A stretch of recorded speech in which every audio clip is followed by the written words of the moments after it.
Hello everyone, I'm Rob Pardo, the Executive Vice President of Game Design here at Blizzard Entertainment. Diablo 3 is a game that has been years in the making, and I'm thrilled with how it turned out. The game developers did a truly epic job, and today I'd like to take you on a behind-the-scenes look at how they made Diablo 3.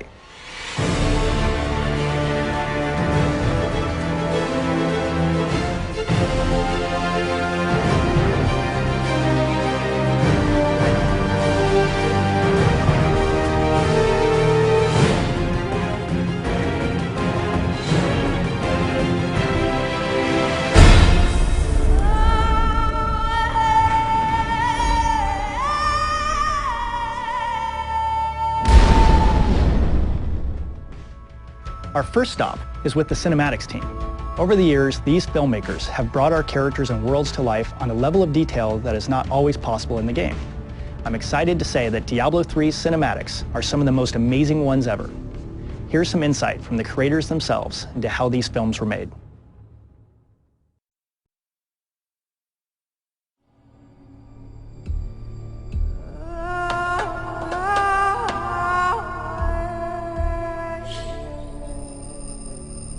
Diablo is our darker IP, and it is usually an opportunity for us to do something different than we normally do with our other titles. But to put a spin on it, the Blizzard spin, just enough to make it feel unique is something that's always exciting for us.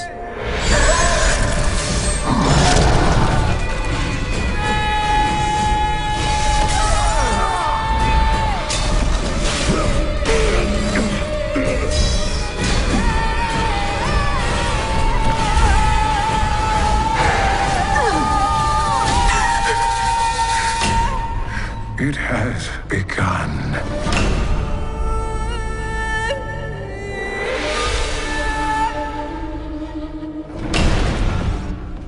Just like the game itself was reinvented a few times over and over, so were the cinematics. Back in 2008, we were working on what we thought was Leah at the time.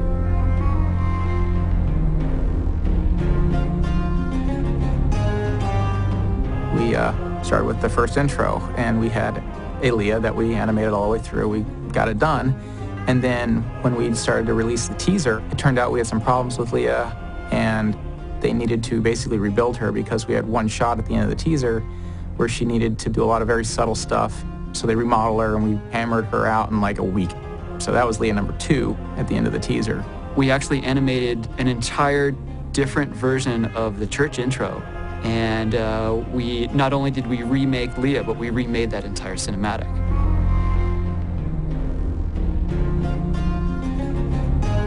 When I came onto the show, the idea of this comet Tyrael coming through was always there, right? But how were we telling it was the challenge, right? And trying to set up this relationship with Cain and Leah. In certain character moments, she puts this blanket on his back, and we wanted to show that she's caring for him, yet she's really not listening, right? She's just trying to be herself, and that was really a challenge from an animation standpoint.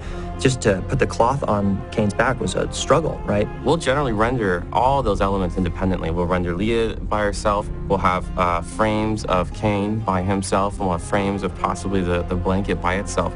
And we'll have to, in our compositing software, we'll layer them appropriately and build a composite.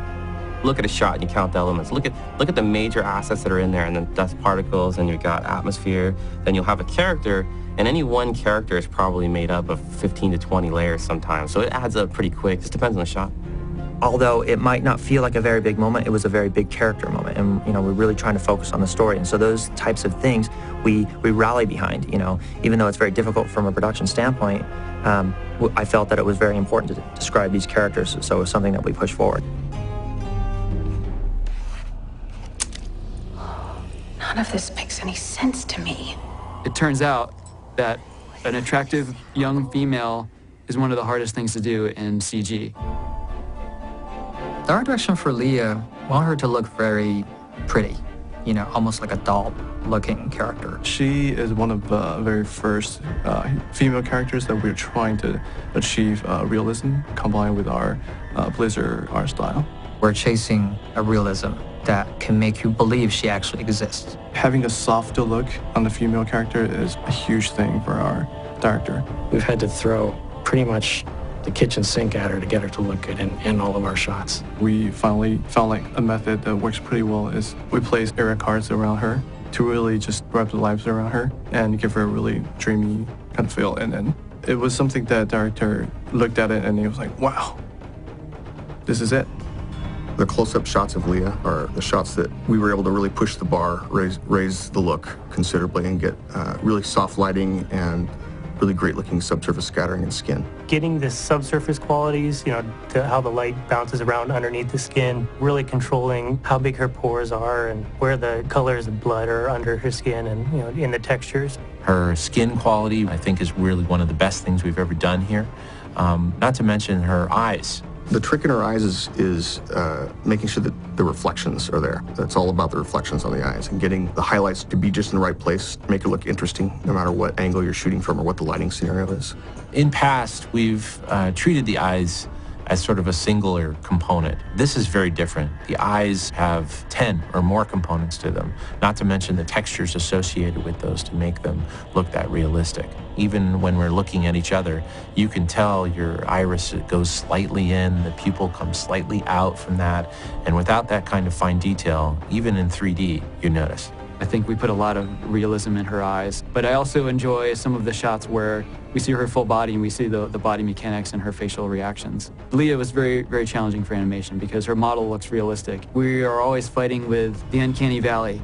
Many people talk about the uncanny valley, where characters that are 3D sort of approach a sort of human-like quality, and instead of feeling like you're attached to that character, you start to feel uncomfortable with that character. You're used to seeing humans every day, right? So when you go to see a CG human that's close but not quite right, and there's something wrong, it just pulls you out of what you're looking at. We don't necessarily want to hit reality exactly. We want to film some reference, but abstract reality and come up with a performance that engages the audience, but doesn't necessarily try to match exact film. Because if we wanted to get perfect reality, we should have just made a short film, probably.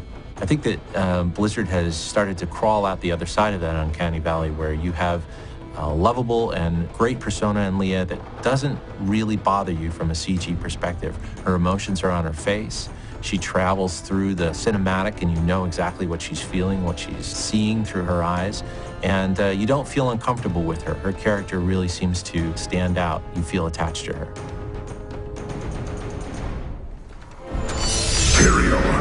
The ancient law of the high heavens strictly forbids us from interfering with the mortal world. Yet you have done so, brazenly. All I am guilty of, Imperius, is bringing justice, while you hide, cowering behind your throne. Silence! Just the wings alone on the angels was incredibly challenging. We wanted to create something that no one had seen before, that was hypnotic to look at, that complemented the angels, right? That kind of delivered on that base expectation, prettier than what we had seen before. But when you start thinking about that and what people imagine heaven to be, it's like, it's difficult to deliver on those. We have a concept team in cinematics that creates all the concepts related to the cinematic. These guys will do character design, environment design, effect design, color scripting, just touch upon everything that is design work within cinematics. When we were working on wing development, the first wings that we started were Imperius. We had several examples from the director and art director as to what the wings should look like. He wanted something that people never seen before. It's kind of like the sun flare. It's very aggressive look. When you think of an archangel and you think about him smiting the wicked, it would probably be the most scary thing to behold, beautiful and scary at the same time. We talked a lot about different colors. In the end, I really pushed hard for just this golden god. He obviously doesn't have a face, so we can't identify with him emotionally from his facial expressions, but his wings are his emotional expression. It's like a dog's ears. When he's mad, things kind of get brighter, and when they're alert, they go up. When we finally settled on a concept, we were able to turn that into a 3D element that really sort of sung as it pushes energy from the center of Imperius out to the tips of his wings. Imperius thankfully had some sort of shape already drawn into the wings. They kind of look like eagle wings, so we came up with an idea to model the rig after a real wing. Because it looked like a bird wing, we decided to put a bird structure inside the wings. and we could compress and extend the wing like a bird would. And at the same time, if we decided we wanted to make each independent strip break apart from the bird wing, we could do that too. So we needed a wing with an incredible amount of flexibility. So his wings had a lot more research and development than the Tyrell's wings did. Tyrell's wings is relatively easier because just the nature of the design is not nearly as aggressive. It's a very soft, flowy, peaceful-looking wing. His wings are still essentially a bunch of octopus tentacles, but the difference is we got a little bit more complex with the movement. We drove these procedural sine waves down the wings, radial manner from his back. It's really hard to animate something that's organic, that's seemingly dynamic, so his are always doing this kind of waving motion. And so we have this controller that basically just puts his wave into it, and then the animators can just kind of put in how much they want. During parts where Tyrell is calm, we try to keep an even sine wave type of shape going through it. Whenever the things are getting heated up, we try to increase that sine wave and try to make these patterns a little bit more chaotic. Another layer on top of that is we simulate it with a cloth solver to give it this wavy, lagging feeling. And then once that's done, it goes to effects, and then they put on all the other sparkly stuff and smoke that comes off of it. Tyrell's wings for the effects department are another big challenge. We've added onto them from the D1 and D2 area. His wings have extended. They've become more like appendages. We also wanted them to have life of their own. And so we've added a whole series of small but subtle effects on top of the wings. Near the tips of the wings, there's actually 5 passes just on the very tips of the wings in order to get them to feel like they're flowing through the environment, almost like a wind blowing on them. And so we needed to spend a long time making sure that there was lots of detail and pushing it into that perspective that we needed.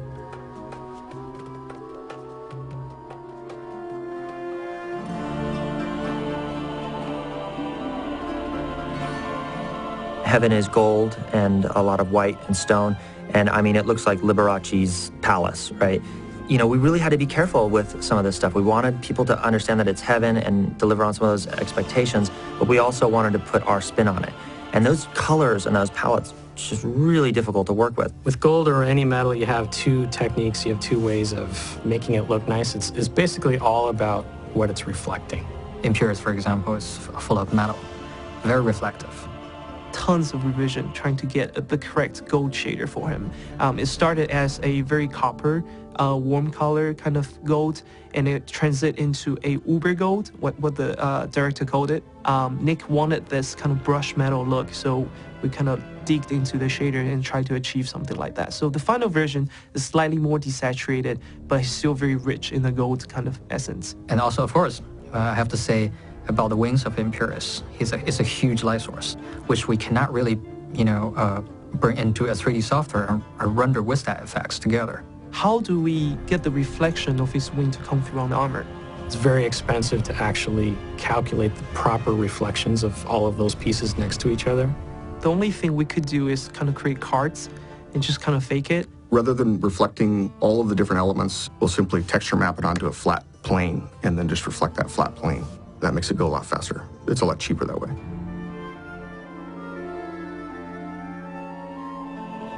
Like I said, I really felt that just having this golden god present in this space helped see him as the beautiful side, but his actions and what he does are just completely scary.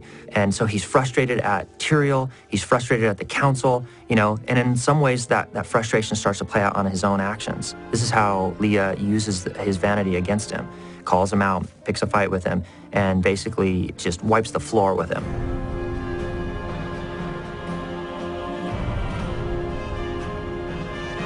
To balance that and get the characters to work, right, and really be able to see what's going on with the wings was just this amazing challenge.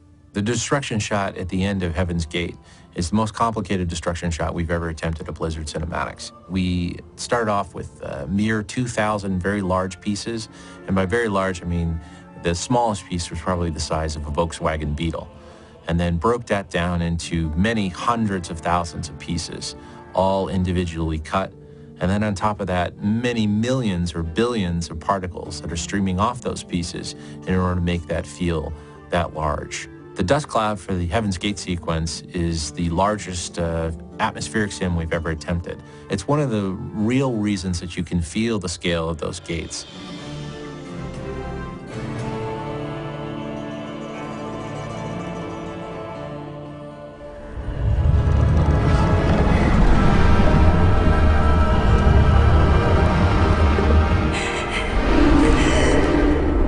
So there was a conceptor on the Diablo team. His name is Vic. He's an amazing artist, has a very twisted vision, and this particular character, Asmodan, was his creation. Asmodan, to me, is the most appealing character because he fits into the world that we created, but he isn't, to me, have to walk that tightrope of a line that we had to with Leah in terms of keeping her real. We just had to keep him believable. The challenge of creating a crab-like character, multiple eyes, a furnace mouth, right, that's going to have talking lines, we had our work cut out for us. The first hurdle was the fact that what was drawn in the storyboards, his proportions were completely opposite what we ended up getting from modeling in the final actual design. He had very interesting proportions and hit a lot of interesting poses that we couldn't quite reach when we actually started modeling the character out. So when we were building this guy, we had to push him quite a bit in order to reach those. The storyboards had long torso, long arms, short little legs, and he was doing certain actions, and then we were supposed to do those same actions with a shorter torso, shorter arms, longer legs character. Some of the moves he had to do, like bending down, punching the floor, which is almost physically impossible. So we have to be able to do that in a convincing way and try our best to cheat sometimes. We basically had to break and fake the rig. We had to break everything. His whole back end comes off the ground that you don't see because he physically can't do what he's actually doing. The only things touching the ground are like the first 3 legs. And so it was our job to actually make him believable moving without breaking him much. So on so many levels, he's not a biped, he's this crab character, right? He's got this crazy mouth, he's got multiple eyes, and he's got a huge speaking part. I was tasked with the challenge of making a character talk who didn't necessarily have lips. We got creative with that. We realized by rotating parts of the jaw that wouldn't normally rotate, we could achieve some of the shapes that you would think would be what the lips could make. Creating mouth shapes that would create certain sounds. It was like trying to animate the predator talking. So we just tried the best we could with what we had. And sometimes with creative limitations, you come up with some great stuff. I defy you. It was a lot of late nights getting him to where we got him, and it's really exciting to see his character come to the screen.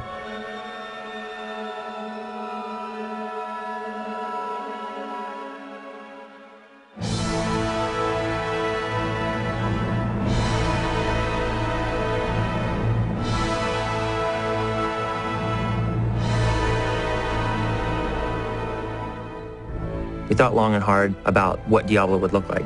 Would Diablo be the Diablo from Diablo 2? Would we re-envision it?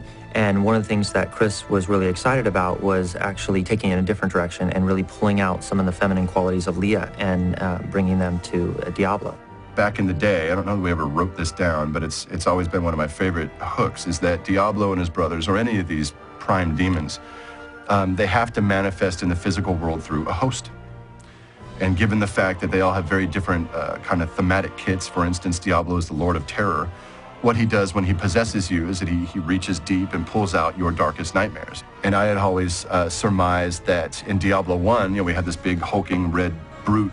I always imagined that the person Diablo possessed to achieve that form was King Leoric's youngest son, Albrecht. And I always imagined that that was Albrecht's ultimate vision of what would scare him. And in Diablo 2, obviously the villain of Diablo evolved. Now he's got a tail and he's a little more Godzilla-like. So how interesting this time around, where Diablo is manifest again through the body of his mortal heir, that it would be female. We really looked at the design, and there was a lot of insecurity about that in terms of like, well, could we pull it off? And would it potentially take away from some of the shape and viscera? Talking to the dev team, like, yeah, what do you guys think about making Diablo a chick? I think a couple people stormed out of the room. It was not pretty, but over time, we just started drawing it out, and slowly but surely these designs started to come forward. Like, this is actually kind of compelling. It isn't quite as crazy as it sounds. And we wound up with what I think is a fantastic new design for the character that still sings to all the classic Diablo motifs, the big back spikes and the ram horns and such. But I love this new incarnation. We embraced the idea that Diablo would be a female, and it was really exciting because it was a totally different direction for the IP. and felt that we pulled it off. And I hope that the audience sees that, and it's subtle. When she comes out, she still has a lot of the things that we relate to, the horns, she's got the fire coming out of her mouth. But when you watch her walk, there's just a subtle grace about it, right? And there's just a little bit of hourglass to her silhouette that I think that if people are really paying attention, they'll catch on to it.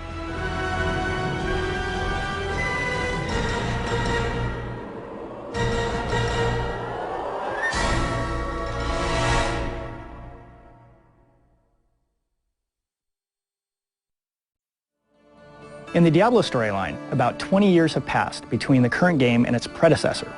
This gave designers a rare opportunity to dig out the story of Leah, a brand new character in the franchise. To learn more about her background and the role she plays in Diablo 3, let's meet some of the folks who brought her to life.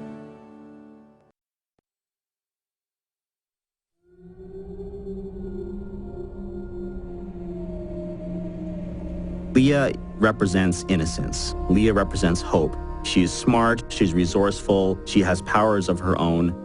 She represents everything that humanity can be. We wanted Leah to be someone that you would imprint on, that you would enjoy coming back and talking to. She's someone you care about. What happens to her in Diablo 3 sort of represents the ultimate tragedy and what's going to happen to everybody if you, the player, doesn't stop it.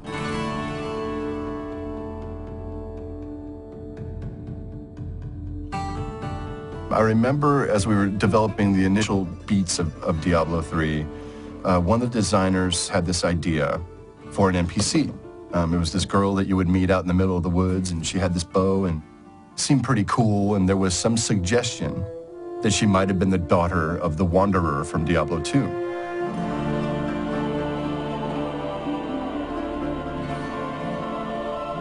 We had created the character of the Dark Wanderer, who was supposedly the hero from Diablo 1 that had defeated Diablo the first time, and had, in an exorcist kind of way, taken Diablo's spirit into himself. So the subplot of Diablo 2 was that this Wanderer now, with Diablo's spirit within him, would head to the east, always east, to exorcise this demon from his soul. We traveled together, east, always into the east.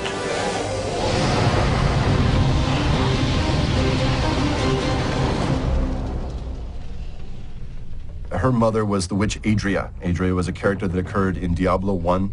I think we look at her as this woman who is obsessed with the occult, with arcanum, with chasing, mysteries and magical powers over the course of her life.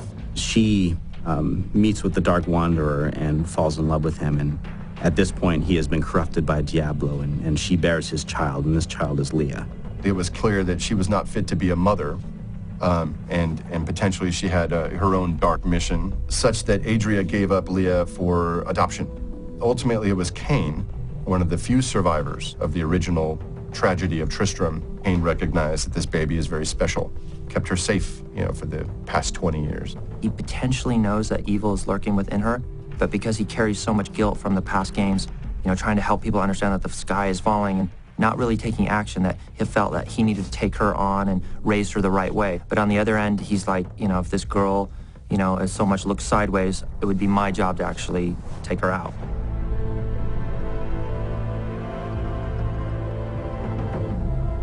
The character of Leah was raised by Cain. And since she was a little girl, he's been roaming around the map doing his research. Looking for pieces of this thing called the prophecy of the end days. He's trying to piece it together and interpret it to figure out what he can do to stop the end times from coming. What can mankind do when the forces of hell show up to defeat them?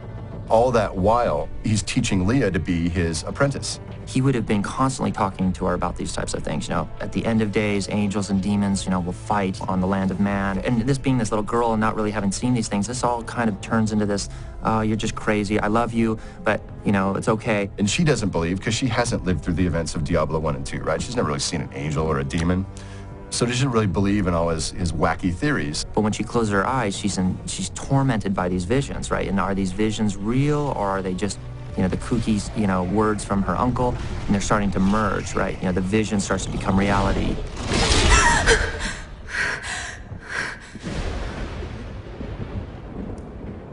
Leah, are you all right, my girl? It was nothing, Uncle. Over time, she is learning all these skills. And at some point in Diablo 3, we really come to a point where she really must step up and be the successor. even though she doesn't believe as he did. Has she seen enough to begin to believe that what he saw coming was true, and that she needs to kind of respond to her own hero's call? I never believed all your crazy tales. The work. You never finished. She realizes that, no, there are some truths here, and she needs to make a decision of whether or not she's going to step in and pick up these writings and sort of be this new Cain for us. I will finish it, Uncle. I will carry on for you. Tyrael, as a mortal now, begins to rely on Leah as that Deckard Cain role. Together they help pretty much uncover Diablo's maneuverings and what he's been planning under the surface of all of this all along.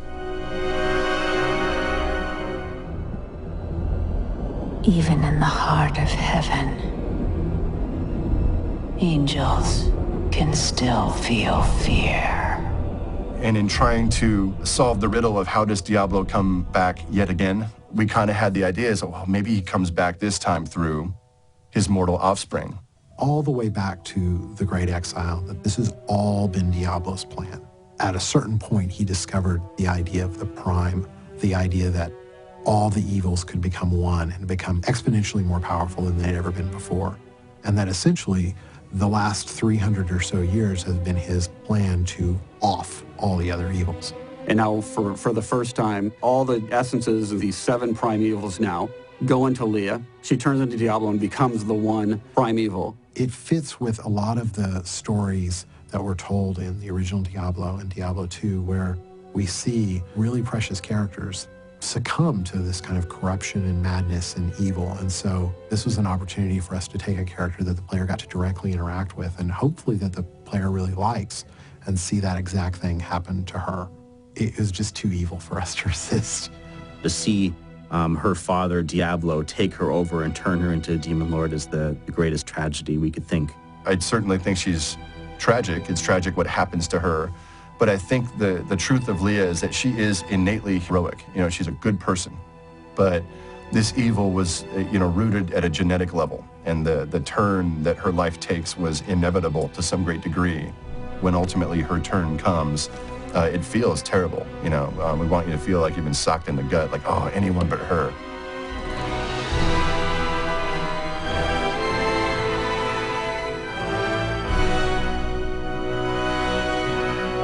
Her spirit's still out there somewhere, right? There's a good girl there that deserves to be saved and brought back from the abyss. So while we don't have any clue yet, what subsequent chapters will be, a couple clues, I would bet that we would chase that down because it feels right from a story level and it feels right from a character level.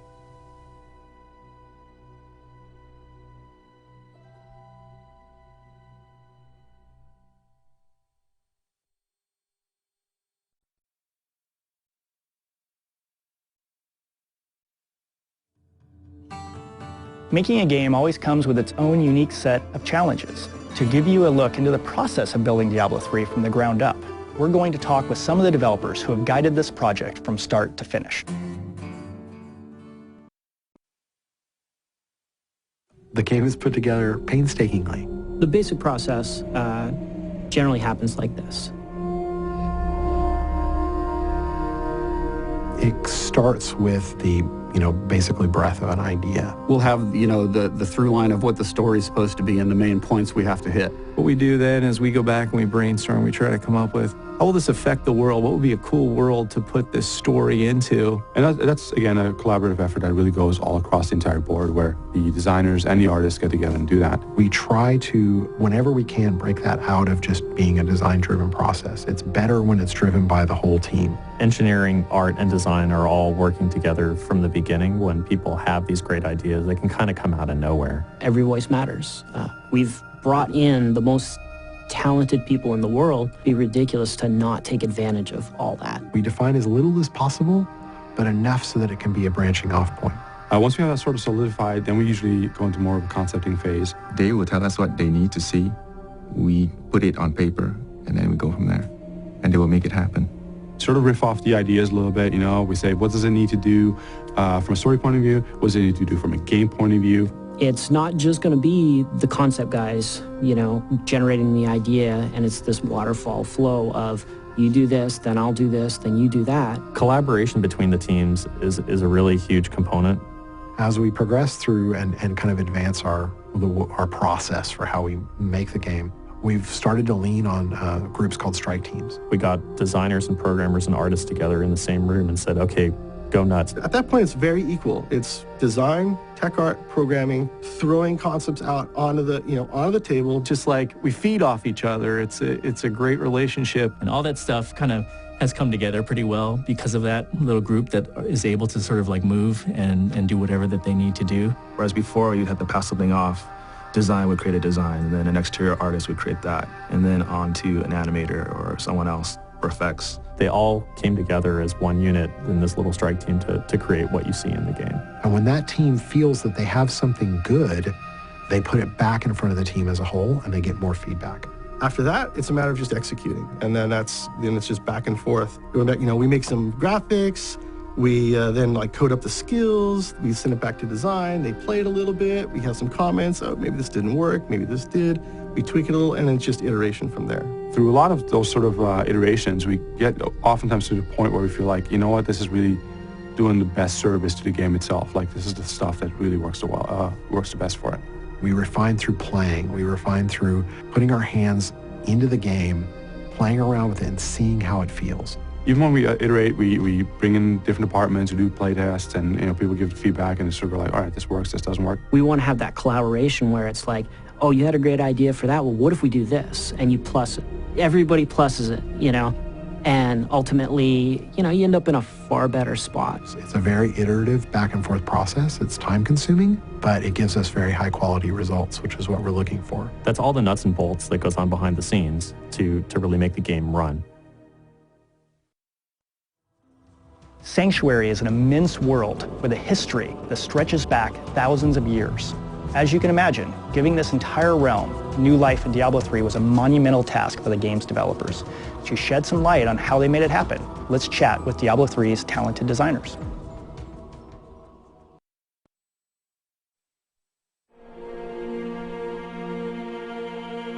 Storytelling was a really interesting challenge for us. We set out from the beginning to say that we wanted to do more story. We wanted to have a stronger RPG element to the action RPG genre. And what we found was that the just general tone of the game didn't lend itself to that well. Diablo 3 as an action game is a very, very fast-paced one. The player's natural instinct is to click on anything that moves or anything that doesn't move, anything at all, until it either explodes in blood or treasure.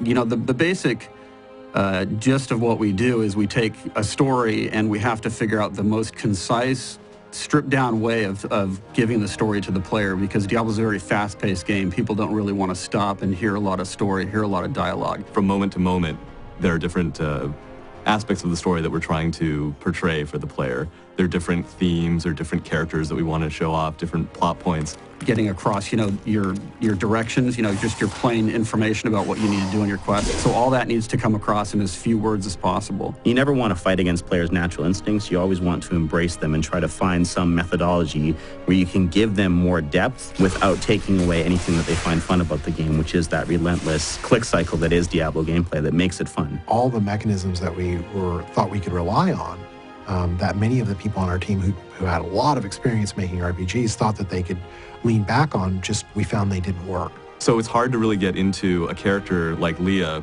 using traditional methods, which is like having conversations with her, reading about her. And so what we've really tried to do then is use kind of action storytelling techniques. Like conversations on the go, where people will talk to you and will explain things, but they'll do it as you walk through the world. You will chat with your friends, your followers, and quest givers as you go. And doing that has allowed people to experience the story without slowing down their natural instincts. Magda knows where the next piece is.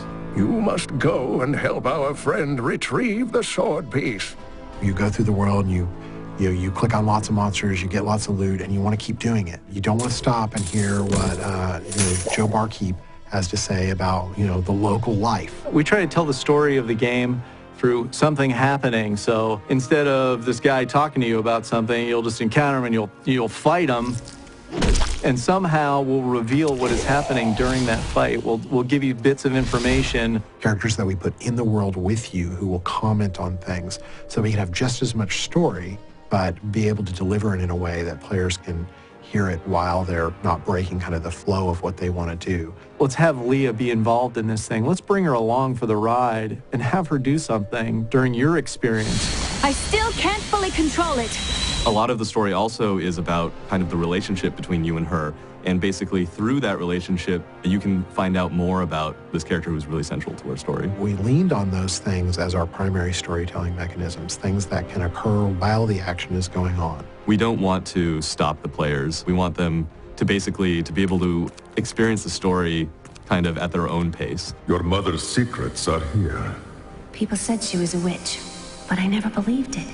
And then we'll boil it down a little bit more. We'll come up with cool events that have their own little story within that big story. And they are one-shot things where you'll, maybe run across a beleaguered farmer whose farm has been taken over by demons, and he wants you to clear out his farm. People you run into in the wild that just have, something to say to you or something to sell to you. We put all that kind of stuff in, or interesting monsters that may have their own little story. I will savor, tearing the flesh from your bones. These are like ways of kind of fleshing out the world and making it feel like it's not just a whole bunch of just random creatures attacking you. It feels really nice. It feels like there's a little bit of rhyme or reason to what's going on in the world. Keep your distance, Roman. This burden is mine to bear. And then we still lean on things that you'd see in a normal role-playing game. There's lots of characters to talk to in town. Extra conversations with NPCs to get more information about what's going on in the world. Or just the area itself that you go into will tell a story. We can support that a lot with the art, to where we're not telling a story, you're kind of surrounded by it in the environment. We try to support story with art constantly. You just run into an area, you see a bunch of bodies strewn around, there's a bunch of damage. Obviously something took place here. My lord, the prisoner is ready, as you requested. We have the concept of lore books. Lore books are things that you can find in the world that give little tidbits of history, quotes from famous characters. My name is Latdanan, and I'm cursed. Once the captain of King the Oryx army. You don't need to do them, but if you're really interested in story, and there's a good percentage of people who are, then they'll find that there's all these layers of depth in the story that they can dive into if they're really interested. We explore a lot more of the world. It's not just that we see more areas and new areas. We also have a lot more depth in the world. That sort of depth, I think we open a lot of doors for people who are interested to learn more about Sanctuary and its denizens, about the other cultures. There's something that's really important to the storyline. We will make sure it's conveyed to you in different ways. A person on the street might kind of echo a part of that story. You might get a lore book that also says the same thing. And as well, we, I think, ask some questions that are interesting that we don't even answer in the game. So we leave people with this curiosity to explore more of the world. The implementation is kind of like putting together a big puzzle. So it's really kind of figuring out how to make these pieces work, and when you could figure out a way to do it in a situation where it feels like there's just no possible way to do it, just is really satisfying. So I think we've succeeded pretty well here. I think we can do even better in the future, and we look forward to telling more and more interesting stories in Diablo.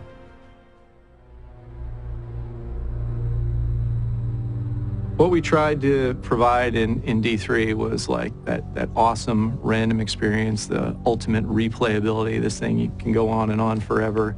And how we did that was, for the dungeons, they're essentially like you had in D2. There's tons of random rolls of these things. We created lots and lots of rooms and encounters and things for you to play through. And these things will roll randomly. Every time you play, you're going to get a different dungeon experience no matter where you go. Building dungeons in D3 has got to be one of the most challenging things. You have to make the dungeon out of pieces. It's almost like constructing it out of smaller components. Every room has got to be able to seamlessly connect to another room. Not only that, but you've got to be able to make something that's very cool looking, very interesting looking, but also something that's not too unique. It's been very challenging to put in little set pieces like in dungeons if we're going to have dungeon stuff happen, or really minor things happen in dungeons because of the randomness of it. And within that we might have a little story element, but because it's random we can't have that story element connected to any other thing in the game.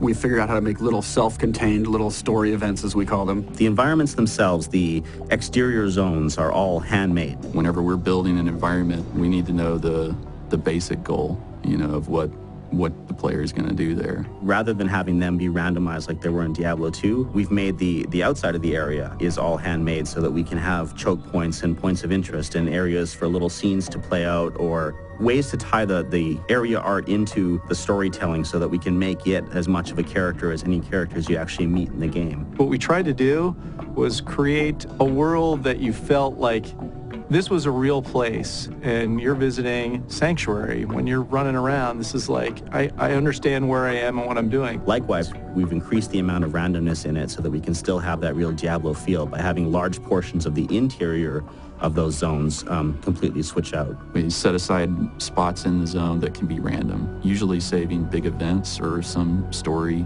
plots for those areas. So wherever you go, even though it's the same edges, all the stuff that happens in the middle is all random. You could play this thing like, hundreds, thousands of times, and you're always going to get a different cool experience. There's so much randomness everywhere in the game. I think it takes that like D2 experience and, multiplies it.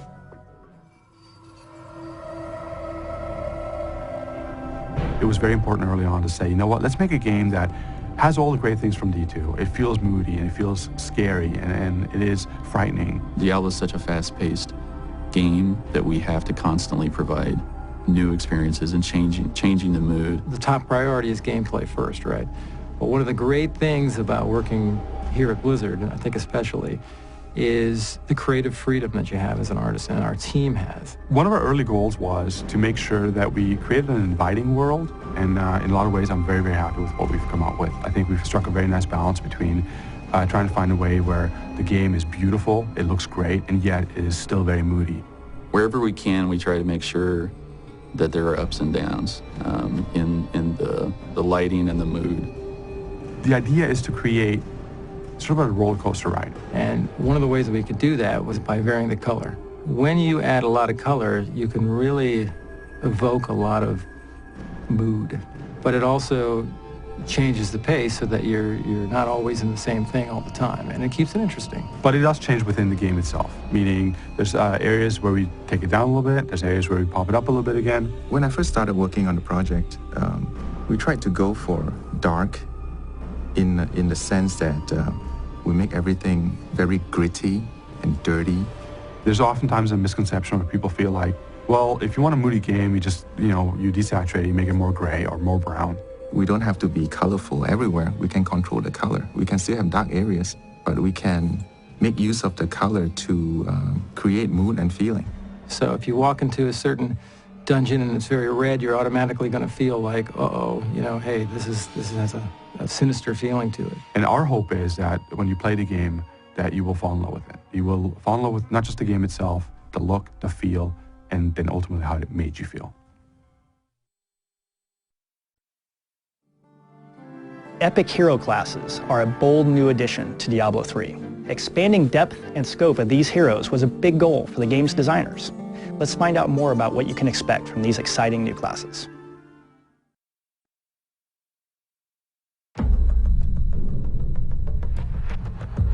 I really am happy with the classes and how they turned out. I feel really proud of the diversity of characters that we got. The way we come about our classes, it depends on the class itself. We wanted 5 different classes that complemented each other well. So we never said every class has to be a new class or every class has to be a returning class. We literally looked at them class by class and made a decision. And the characters we created for this game really allowed us to look at different areas in the game geographically to give us a wider range of stories and backstories to tell different things about the world. The general feeling of each of the characters, we've really tried to push them apart, make each one really, really unique.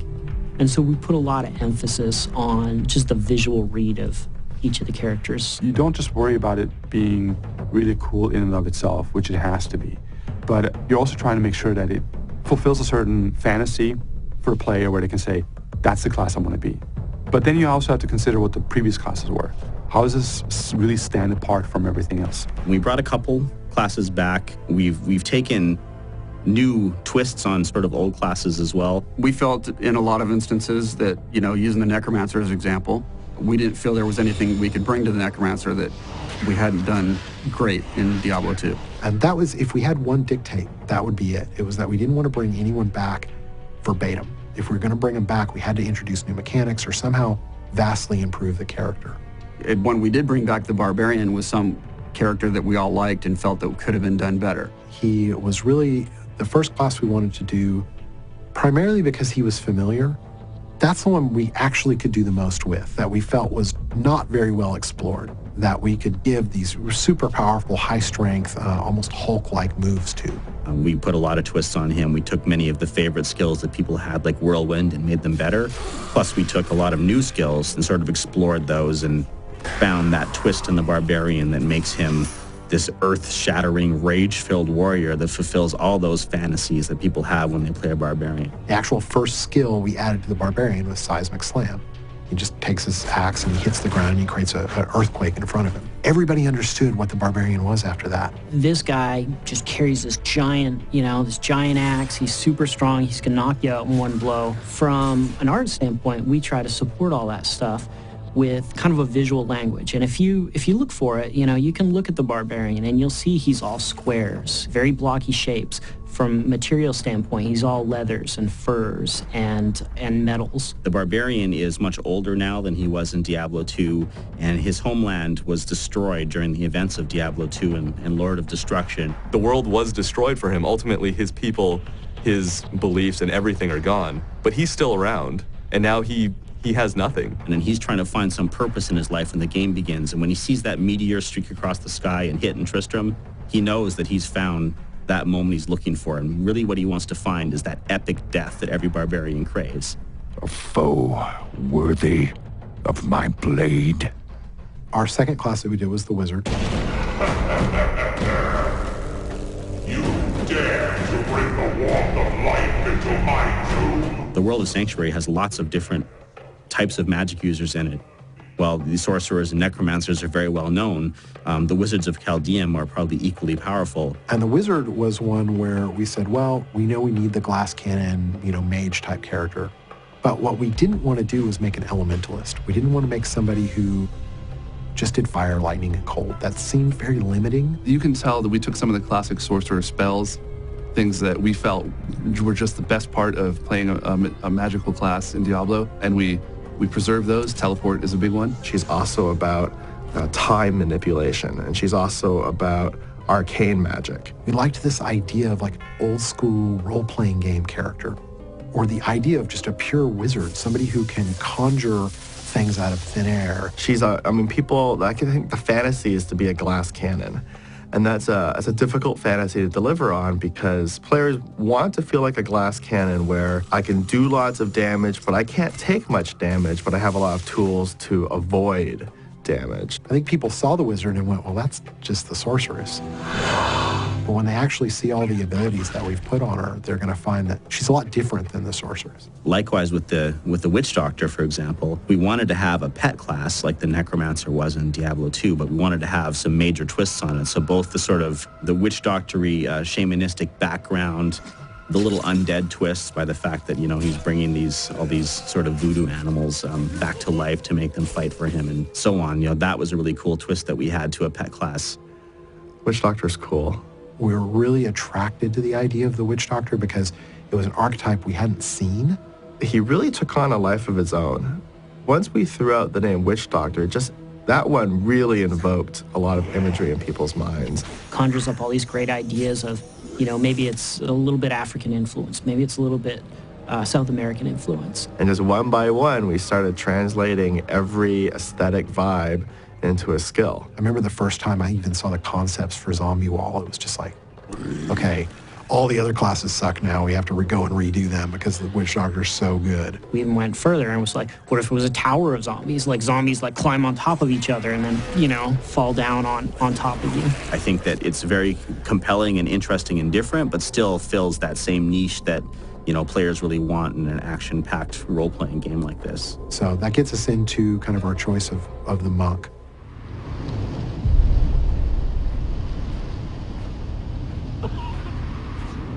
Are you heading to El Carnas? And the monk was somewhat contentious because we didn't have our big kind of armored shield-wielding character. But again, that was kind of what was appealing to us, was we'd already done with the barbarian and the wizard some more standard classes, so we really wanted to explore the idea of some non-standard. And we were thinking, well, the witch doctor has a dark tone to him. I think we need a light tone character to balance him out. With the monks, we've given a brand new culture to the world. We've shown them Ivgarad and what these monastic holy warriors can do, and it's this cool mix of, you know, Rasputin meets Shaolin that these guys bring to the world. He serves the 1,001 gods of his religion. He alone, kind of because he's this perfect warrior, he can do whatever it takes, whatever the gods need. The monk, for a lot of people, they were like, wow, what's a monk look like? The monk is very round shapes and has a lot of peaceful shapes, you know, circles and spirals. Like Eastern Kung Fu style monk with elemental, like the fantastical takes that you see in media sometimes. You know, like if I do a kick, you actually get like a swirling tornado of fire coming out. And then the final class we did was the Demon Hunter, and the Demon Hunter originally was supposed to be a ranger. We knew we needed a ranged attacker. In Diablo 2, there was the Amazon, and the Amazon as a ranged attacker was, you know, pretty big favorite. And we wanted to make sure that we captured some elements of the Amazon class in our Demon Hunter, but we also wanted to put our own spin to take her up a level. We also wanted to be a little bit more on the brooding and dark side and a little bit on the scary side. A lot of medieval armor pieces. Darker colors, reds, browns. And so we kind of changed the kit to Demon Hunter to get the idea, one, to get the tone right. You know, Ranger feels kind of high fantasy, and that's not necessarily Diablo. But Demon Hunter, well, what could be more Diablo than a person who hunts demons? The Demon Hunters are this almost Ninja Clan-like group of warriors who will gather people from all over the world, anyone who's been suffered by demons. If they see some spark of life or fight in them, they will take them and train them and send them out to be people who will destroy demons and stop at nothing, be even as relentless or more relentless than the demons themselves. From an attitude standpoint, you know, it's an angry character. The Demon Hunter's story is, we wanted to be somewhat tragic and grim, to offer some really harsh motivation for the character to just be a vengeful spirit. The Demon Hunter has come here of her own accord, looking for essentially vengeance, and with very good reason.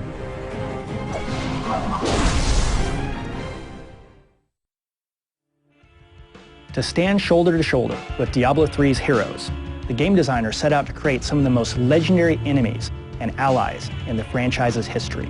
Here's a glimpse at how this cast of monsters and secondary characters was created.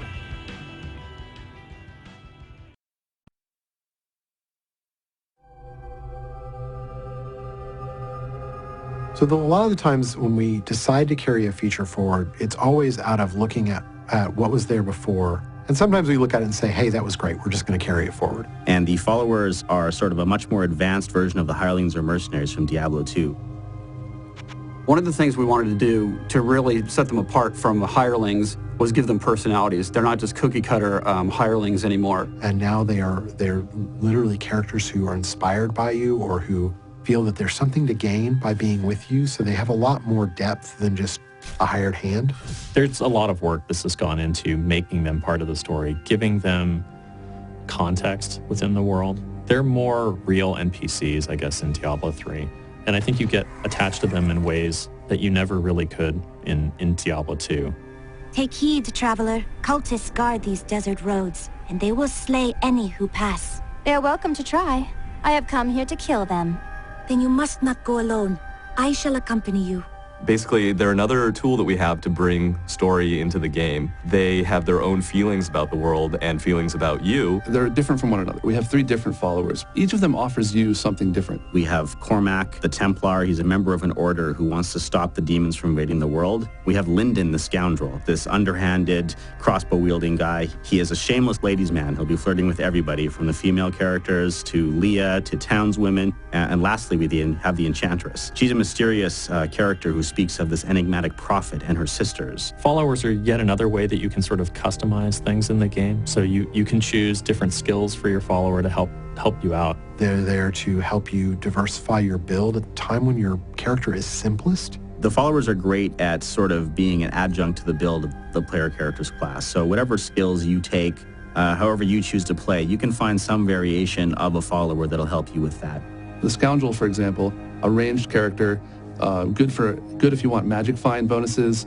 And also, if you're a barbarian, you might want someone shooting arrows over your shoulder to help you out. That doesn't mean you shouldn't take the Templar. The Templar can be spec'd to heal you. You know, he can come up there and melee, but he can also increase your resistances and give you other buffs like that. So they're kind of a diet party member, you know, which is cool, but you can customize them. So you can tune them up to help augment your playstyle, like another set of skills. They can all be respec'd easily and cheaply, so you can format these people into any form you want. What I like the best about them is that they give color commentary to the world. They make the world feel more alive. We've always wanted to give them more life in Diablo 3, make them part of the story.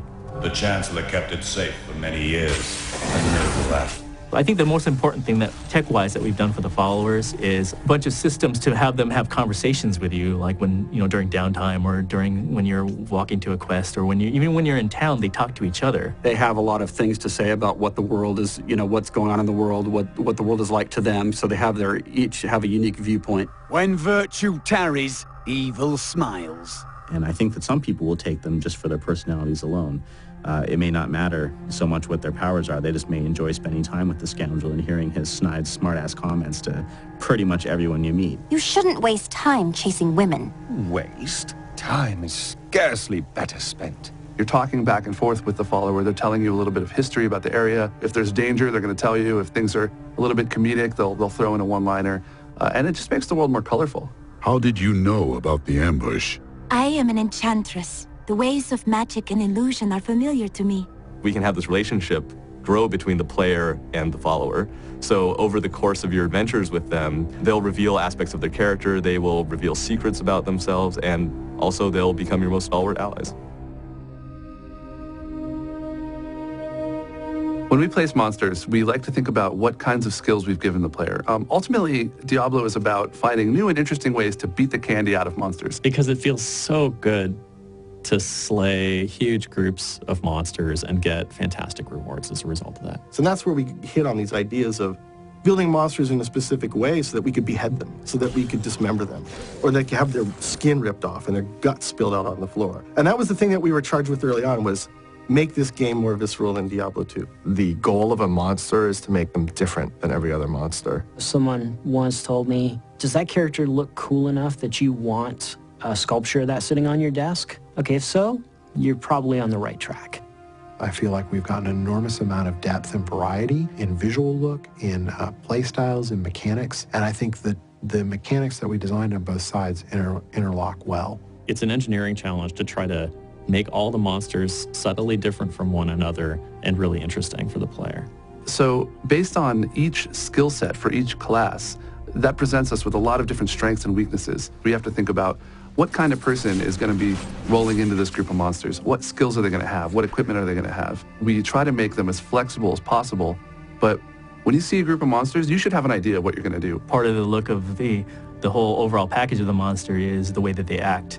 I think with a game that's concentrated on second-to-second combat, I think that's where you kind of get your gain in the AI, is the subtle distinctions of the combat. There's been some interesting stuff with the creatures and the size of them. It was a combination of what did we like about Diablo. Of course, we love the Fallen, and you got to have skeletons. But then what's going to be new and have new kinds of impact? With that, we wanted to focus on some things that we hadn't done. And in a lot of cases, those were large, crazy creatures. I think one of the more interesting ones was this character. It's the brick house. He's this big dude who kind of summons in the middle of combat. Like the first place that you see this guy is the keep. And the keep has like these doors, these little tiny doors. Hey, I'm going to run back through that door.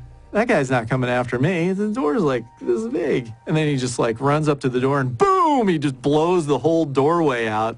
And then he just keeps going right on through and he comes after you. That was one of those things that I think was really neat, was getting the characters and the monsters to interact with each other more than to feel separate. These monsters show up on screen and they're only alive for maybe 10 seconds before you've killed them. But in those 10 seconds, they have to exhibit some sort of interesting behavior that makes you want to come back and fight more and more and more of them. Each successive Diablo game has been a leap forward in terms of art, story, programming, and game mechanics. Diablo 3 offers up a number of exciting features that will be both familiar and completely new to fans. Here are Diablo 3's designers to tell you more about two of the game's most unique features, health globes and runes.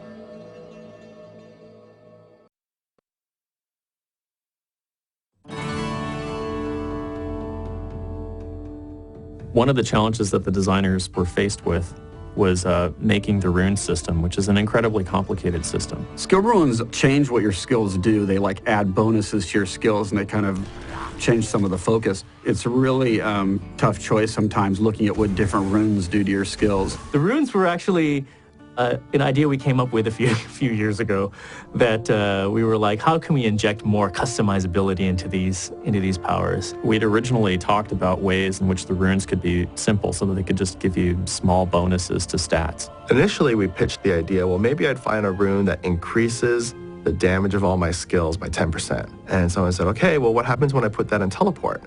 And we're like, What the designers really wanted was something that was completely crazy. It was nuts as far as we were concerned. As we said, you know what? We're just going to design these runes to be different in every single skill. And if that means that we reinterpret what that skill means, great. And that sort of open-endedness is a really big engineering challenge. But once we started playing around with it and seeing how cool it was to actually totally change the functionality of a spell just by putting this thing in there, that thing really took off and became a larger focus of the game. One of the things that we did was we wrote our own scripting language and gave it back to the designers so that they could do the freeform scripting that they needed to. And it just resulted in a bunch of really cool different powers. What I didn't realize is how much work we were signing ourselves up for at the time. And what was initially I thought was going to be like a 2 to 3 month feature wound up being probably a 2-year endeavor. Just really fun. It's just another way of customizing your character. You know, the way I play my Demon Hunter is different than the way you played your Demon Hunter. And not only do I have skills to choose from, I have the runes to put into those rune slots, which are going to change my skills even more. It's turned out to be a huge win for us. We get a very big variety of skills. It's amazing to see what they come up with. Their imaginations run wild, and the game's much better for it. It's funny when you talk to people about Diablo 2 and they say, what did you love and what did you hate? And they're like, man, I hate potion spamming. You'd collect a lot of potions, you'd save them up for the boss fights, and then whenever you're in trouble, you just constantly hit the key and try to recharge your health. I hate that like the solution to every boss is to just hit the potion key over and over and over again. We wanted to make it so that that wasn't a mechanic of the game anymore. We tried several different health mechanics early on. First, we tried what we called a potion dilution. That meant that every time you hit your health potion button, you'd get a debuff on you that would reduce the effectiveness of future health potions for a certain period of time.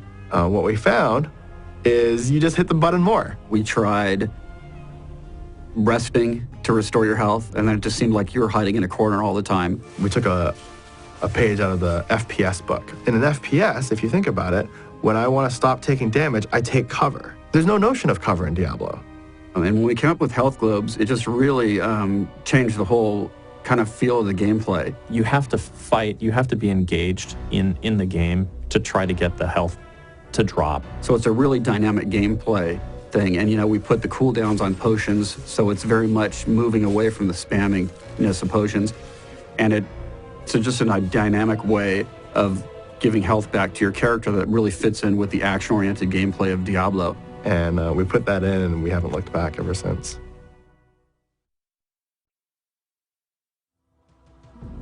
From voice acting to music, the sound team is responsible for crafting Diablo 3's audio. Its use of live orchestras and haunting choirs has helped turn Sanctuary into a living, breathing, and utterly terrifying world. To discuss their work on Diablo 3, here are some of the team's very own members.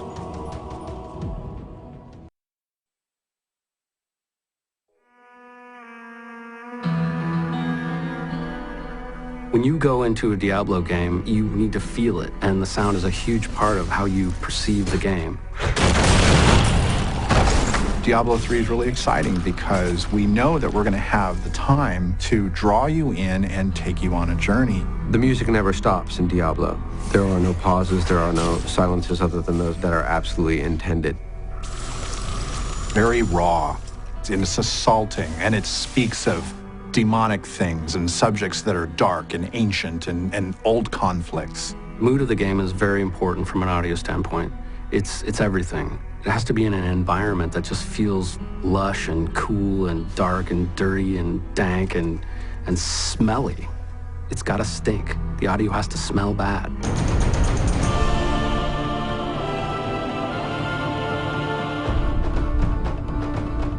We have an incredible staff of composers, including Glenn Stafford, Derek Duke, and Russell Brower, and I'm doing a bit of it myself. A composer is like a writer, like any other storyteller here at Blizzard. We create worlds and we add immersion to the experience of playing the game.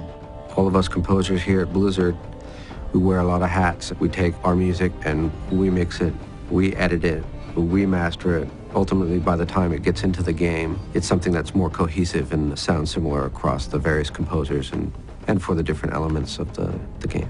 The story of D3 involves this massive clash of the heavens and the hells, and the sense that the music should become more ancient and primal and then also grand and exciting. These are the kind of thoughts we had as we began to fill our palette with colors that we would use for Diablo 3.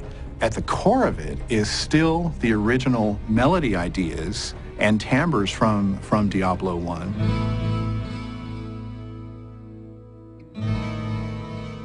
The challenges for the really hardcore fans, for us, there's already a very established mood and tone as far as the music goes. Musically, Diablo 1, 2, and the expansion for Diablo 2 were all iconic and very original, and that's a tough thing to do in any art form. I don't know that any one of us would have played a 12-string guitar through a digital delay and had that be the opening moments of this world.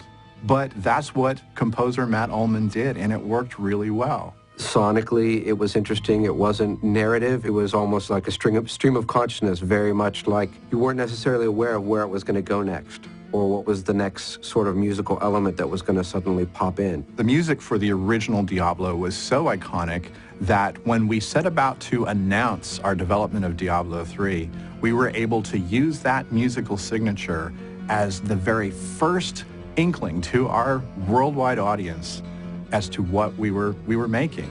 The lights went down to black on the stage in Paris, France. The lights came up red. That revealed a guitarist standing there alone, holding a 12-string guitar, and he played the opening chords of Diablo.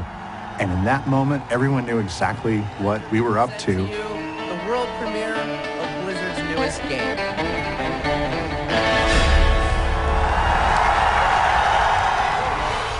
It was an amazing experience with, I believe, something like 11,000 people in the room.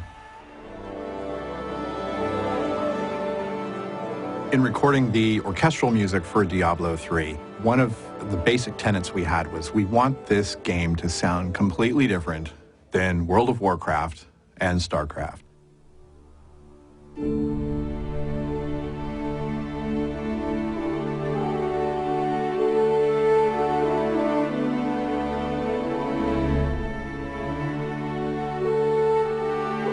What else could we do to make Diablo sound unique? And we decided it would be greater than the sum of the parts approach. A lot of little things we would change, like where we're recording it.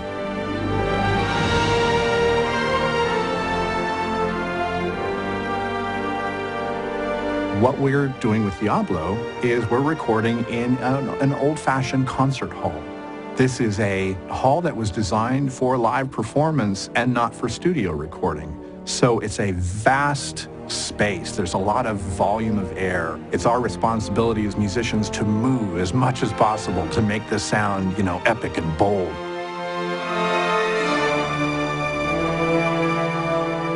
If the most ancient form of music is for other people to hear in a live situation, then maybe it follows that the concert hall is the best environment to hear music that's supposed to be as timeless can be.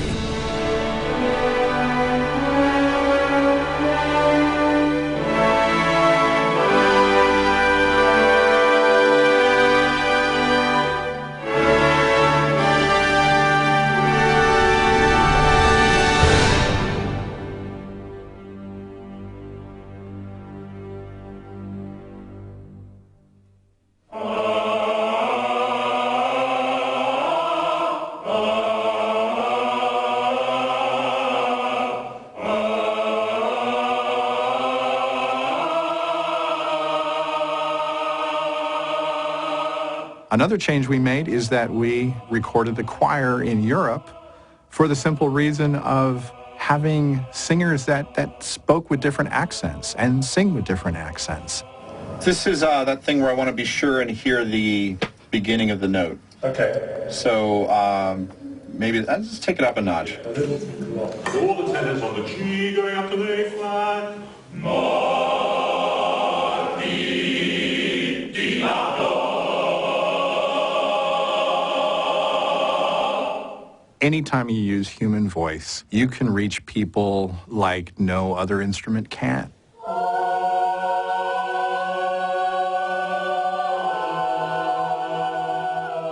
It's direct, it's to the point, it's the clearest form of storytelling. It's like direct injection into the nervous system. And then when you put 2, 3, 4, 90 voices into a space and you record them, you're drawing analogies with the world of Sanctuary and whole cultures. It's subtle, but it's a microcosm of the story itself. You can describe that in 20 or 30 words, but a musical phrase performed just the right way can completely convey that in just a few notes and a few seconds. It literally can give you chills, and that's the wonderful power of music.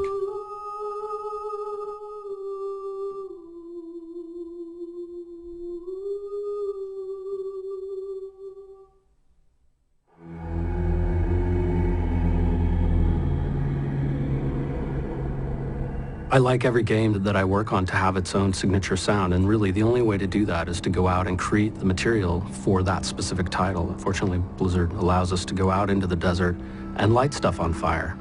Safety first. Do not try this at home. All right, what are we setting up for here, guys? A little miniature bomb, if you will.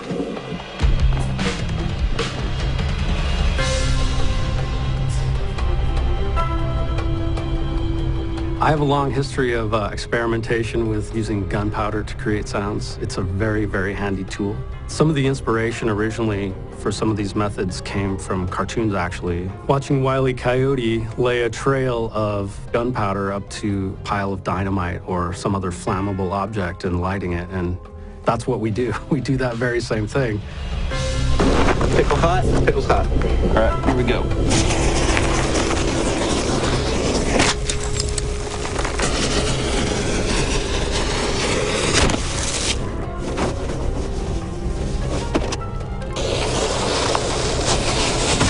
Heroes like fire, so do the people who work on the heroes. Make sounds for them.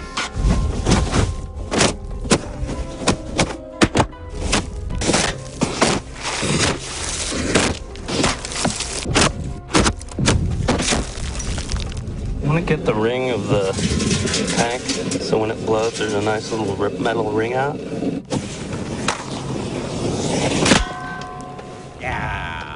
That's an interesting method that we've used over the years, and I'm still perfecting it, and occasionally it goes wrong and doesn't work out. But we're always rolling tape when it does happen, so something cool usually gets taken home. Are you okay, dude? I'm fine. Let's go get some beer. I've never actually completely blown myself up, because I am here, as you can see. I think we'd try something different on the next one, yes.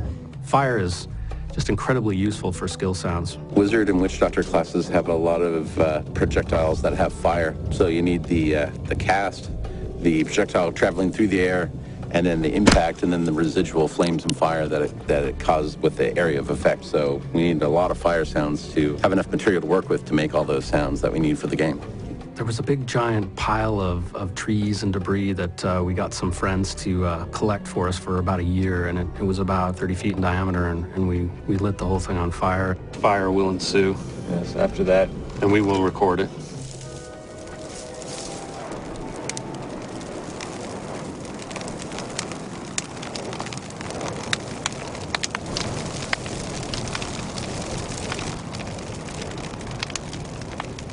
The sounds while it was burning were pretty cool, but the really cool thing was after it burned down to coals, we sprayed water on the coals and we got all this really incredible crackling and gurgling and all sorts of lava type sounds, which are really useful in the game.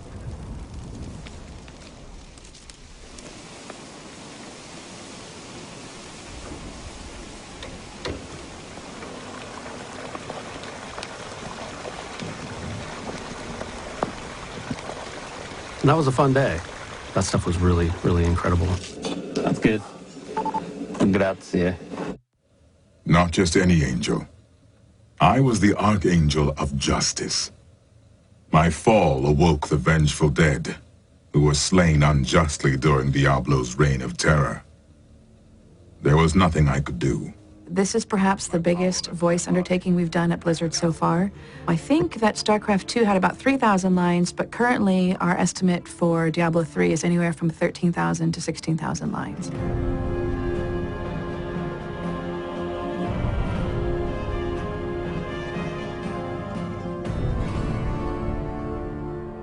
The easy part is identifying the voice. The hardest, more challenging part is identifying who the character is. Because for us, once we're in the recording studio, they do come to life and they are very real. This is about as exciting as the time Uncle Deckard and I spent the summer in Bramwell. You're not very good at lifting the spirits of others, are you? Does the soul stone shatter? Do the demon lords break free? Diablo's essence was finally trapped in a soul stone and banished to the unfathomable abyss. He has led the angels of the high heavens to victory against the forces of hell countless times. Casting is probably 90% of the equation. As much as people might want to rush through it and just find their voice and get in the booth, the more time you spend brainstorming with the team to start with, to really hash out exactly what they want, to really dive into the kind of ethos of the character, the more time you spend doing that, and then the more time you spend looking under every stone, listening to hundreds of auditions, that really helps you solidify who your character is and what you want. It is nothing compared to the Grand Maesters. It is named Akonesh, the Herald of Righteousness. A sharper blade was never forged. Yeah, I mean, with a lot of prompting from dear Andrea, our casting producer. She heard a voice that she liked, and I just sort of went to town on it. And, you know, with a bit of coaxing, it got more and more badass. Preparing for Leah in large part was through interaction with the writers and our directors. For me, it always comes out of what's the story and what's the world of the story. That's the beautiful thing about games, is every world is different, and this world is very unique. When I actually got cast as the wizard, it was quite exciting. I was like, ooh, I know that. I need more mana. So it just seemed like a natural fit. They said, you know, cocky wizard guy? Sure, I'll play that. Sounds good to me. How is the Enchantress different from other roles that I play? Well, the other roles that I play are usually, like, really down here. And I really think that voiceover is like kids playing in a room together, because suddenly you're just there, you're having fun, you're letting your imaginations go, so nothing has to match anything. And I think what I love most about voiceover is suddenly, after all this work, all this talk, after all this searching for this actor, this voice, right in front of your eyes, boom, all of it comes together. Tell me, what will we do once we have trapped Belial and Asmodan in the Soul Stone? Don't worry. I will make sure no harm befalls your children. He was never one to lead an army. Always in the shadows, much like his mentor, Mephisto. You don't see that actor anymore. When you get it right, you really are tapping into something bigger, whereby you are channeling your male demon hunter, for example, and it's pretty exciting. That is not a demon's way. They prefer to torture, to taste their victims' terror. Poison is far too civilized for them. What's difficult with this game is that there are so many lines that we have to get through, and there are a lot of names to learn and pronunciations. You two search for Belial while I hunt Magda. Belial, Asmodan, Juriel, and Andariel, and the primevals, Mephisto, Baal, and Diablo. Mephisto? Mephisto? Mephisto. Say it. Mephisto. Mephist. Oh. Don't forget you're part of the deal, Cool. Give us the Soul Stone! Creature sounds for me are one of the funnest things we get to do. I always tell people it's pretty amazing when you get to bring a grown man in and just play. I see the motion here. So when you have amazing monster actors like the ones we used for Diablo, the things they can do with their mouth and their vocal cords are phenomenal.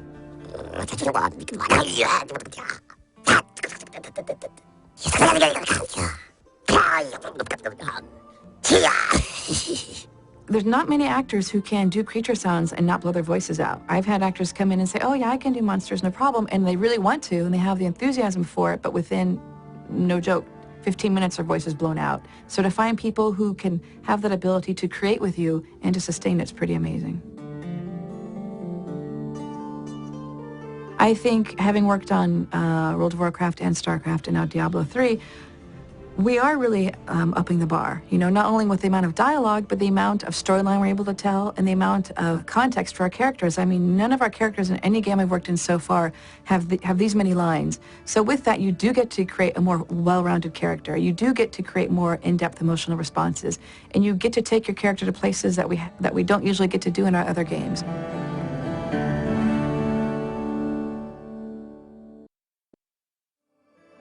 I hope you've enjoyed this look at the making of Diablo 3. Now it's time to explore Sanctuary yourself. I'll see you on BattleNet.